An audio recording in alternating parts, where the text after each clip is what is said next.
চলো মিষ্টি বাতাসে আমার ফুলবাড়ির থেকে ফুল কয়টা পায়রা নি। দেখো নয়নতারার বাগান কি সুন্দর ভৈরা রয়েছে নয়নতারা।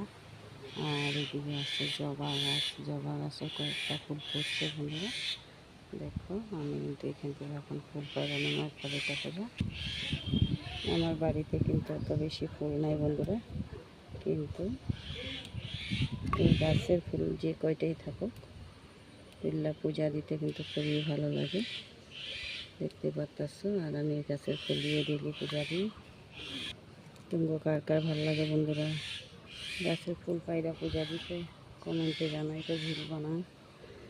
দেখো কিন্তু এই ফুলটা বহুত পাতলা, তাড়াতাড়ি শুকায় যায়, উপায় নাই, কই যাবো ফুলের লেগে।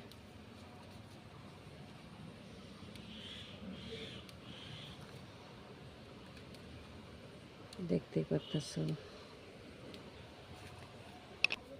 জবা ফুল দুইটা পায়রা লুই বন্ধুরা, দেখতে পাচ্ছ।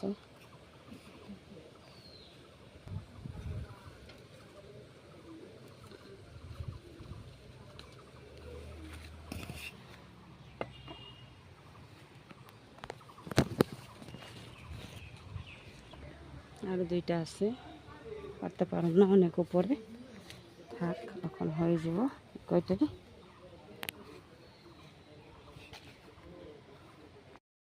বন্ধুরা আমি গণেশের ডেলি কয়টা দুব্বাতি, তো দুব্বাতি 3টা পায়রা লই। এই কয়টা ফুল হলো বন্ধুরা গাছের ফুল, এই কয়টা সই পাইতো নাই, যাই না কেউ বাড়িতে ফুল আনতে, আমি কে কয়দিন দিব কো ফুল আমারে, ডেলি তো দেব না কেউ, ফুল খারাপ পাইব হয়তো, কেউ গাছের ফুল ডেলি দিতে চাইব না কেউ। আর আমার দেবী তুলসী গাছের থেকে আমি কয়টা তুলসী পায়রা লই, রাধে রাধে। ঘরের ভিতরে গাছ, উপায় তো নাই বন্ধুরা, কী করুন, এখান থেকেই পূজা দিই। বাইরে ছাগলে খাইয়া ফেলায় সব